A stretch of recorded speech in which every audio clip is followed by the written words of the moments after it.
Morning. Hi, it's Steph again. I'm, as I said, I'm going to be starting to share on here more often.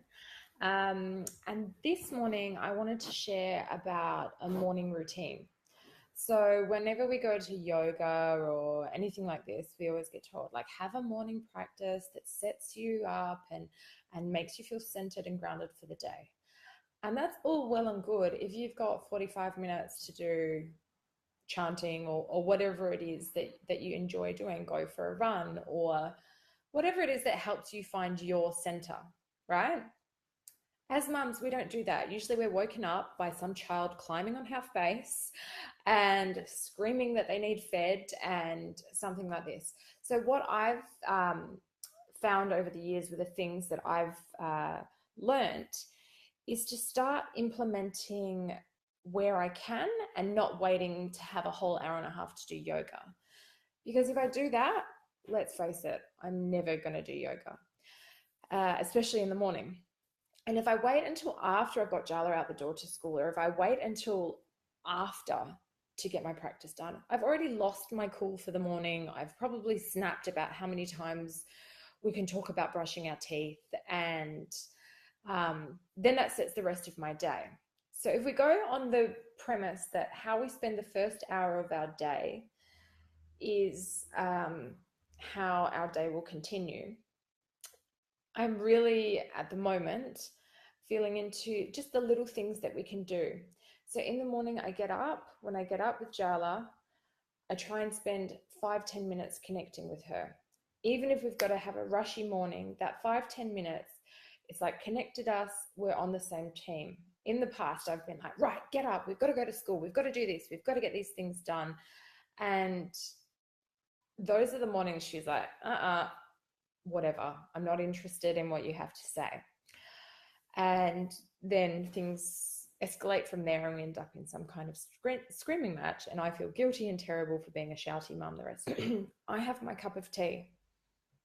That is my 5 minutes of peace, and I actually just enjoy it to the point where I can feel it going into my body. I've put a boundary in place with Jala. She's welcome to sit with me. She's welcome to bring me a book, but mummy needs her time to have her cup of tea in the morning. When I'm like boiling the kettle, I try and like just breathe and bring in like just some stretches just to get the blood moving around my body. A huge thing that I have noticed a difference with is putting on some kind of sound. So our senses bring us back to a place of calm. So I put on music that I've heard when I was like at ashrams or meditation music, which has got an underlying frequency of like either healing or peace or heart space. So I put on some nice, at the moment, I'm really into Jai Jagdish, or just some nice, soft, easy music, nothing that's going to like um, bring me away from my center. So nothing that's too crazy. Like there's already enough going on in the morning. Sometimes we have 3 kids at home, sometimes it's just Jala. And so to keep my center, I've got that music in the background as my like steady reminder to bring me back to peace. With that, I had a chat with a girlfriend who does essential oils yesterday, and I always use essential oils with me and Jala.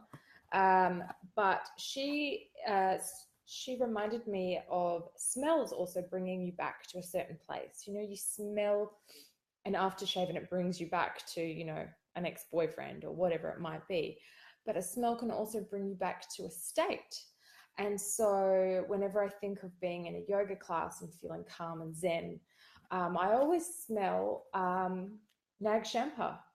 This is my favorite just because there is something about this that brings me back to just that feeling of peace. You don't need to use this, use whatever it is that works for you, but just having like a diffuser going or some incense or just something that just calms your body so that then you're in a more stable state to be able to deal with the 5,000 requests for brushing teeth and things like that before you lose it, before you get to that point. And so I've just find these simple things really practical, simple, and I don't need to have 45 minutes to do yoga and breast massage and all my self-care. Once Jala's out the door to school, then I can do whatever I, like.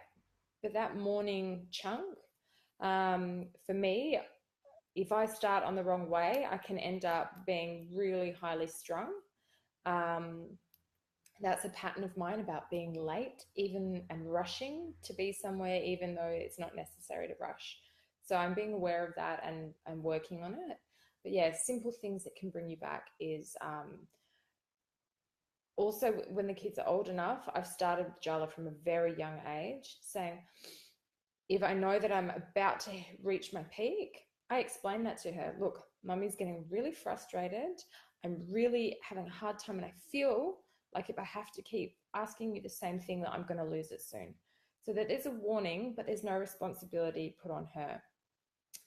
And so then I can remove myself and I go to my room and I'm just like, oh, I just like feel that and just clear that top layer of frustration so that I'm not spewing it at her when I can catch myself. I'm not perfect. This is, let's be real. But yeah, I try and get rid of that and come back out, even with that little bit more center. I'm not reacting from my emotions of feeling frustrated. I'm responding.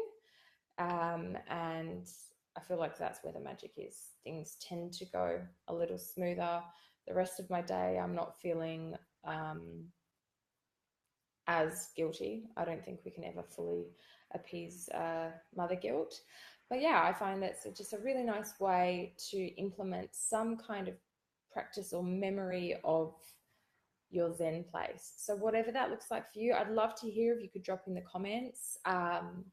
Also, I'm working on my website at the moment and I can't wait to share with you very soon. I got my amazing new logo back last night. And so, yeah, that will be going live hopefully sooner than later. And for those in Australia, keep posted because ABC Story has contacted us to do a piece on about traveling with children. So lots of exciting little bits and pieces, but I hope you got some tips on how to implement a little bit of centering and balance in your mornings. So yeah, if you've got any questions or if you've got any amazing things that you put in your morning routine to help just things go a little bit smoother, I would love to hear them. All right then, bye for now. Mwah.